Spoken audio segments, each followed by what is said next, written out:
My name is Darcy Horn. Beads are my clay and my paint. Beads are my poetry and my dance. The materials and process are my art. First, I am a collector. Beads are miniature worlds, giving us a glimpse of the history, culture, and technology of a people. When I see beads, I imagine the person who made it. The picture at center shows a group of beads made outside the city of Jablonec in the Czech Republic. Each bead is from a mold, many of which date back to the mid-1830s and owned by one family. Hundreds of families make up this cottage industry still to this day. When I select beads for a project, I am thinking of the provenance behind the materials and how they will fit together. Here, in Untitled 1 White Deer Skull, I used all vintage and antique seed beads.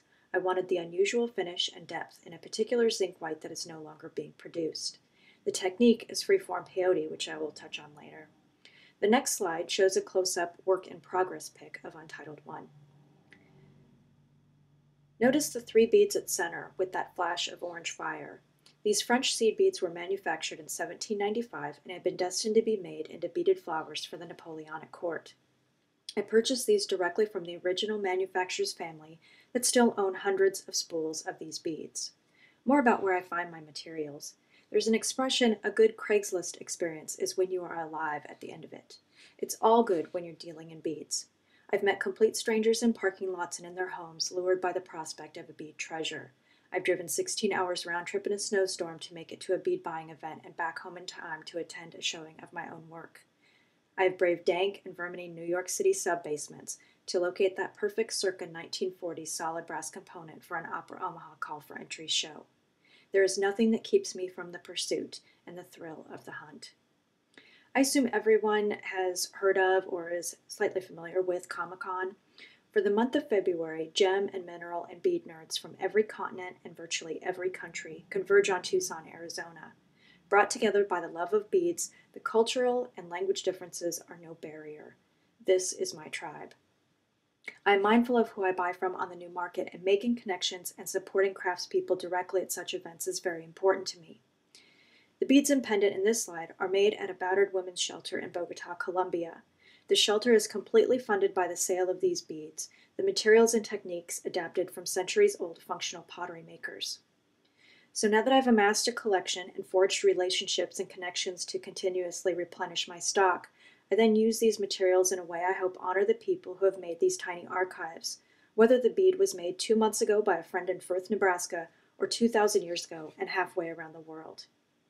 For my sculptural process, I employ a technique called freeform peyote stitch. With a needle, thread, and a selection of beads, I weave a form-fitting fabric or skin to whatever object I've chosen for the base. On a good day, I can typically cover a square inch in 2 to 4 hours. This technique is incredibly introspective and meditative, as my sculptural works tend to have a more personal meaning than my art to wear. I derive a great satisfaction in this particular technique, the fitting of each bead like a puzzle piece, calling through the little piles as I work to find that one bead that will unite the whole. Here is a progression pic of a freeform beaded bead, front and back. I never force the placement, and I let the beads tell me where they want to go, letting them meander and guide me. For my art to wear and jewelry pieces, I usually have a particular idea or theme in mind, so I do more corralling of my components. The technique I most often use is bead embroidery, sewing 1 to groups of 2 or 3 beads to a backing material.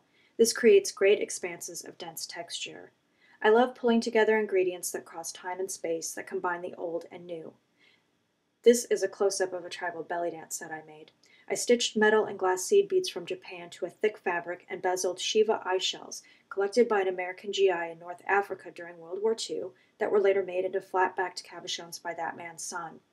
The belt and top are backed in leather, harvested and tanned in Missouri.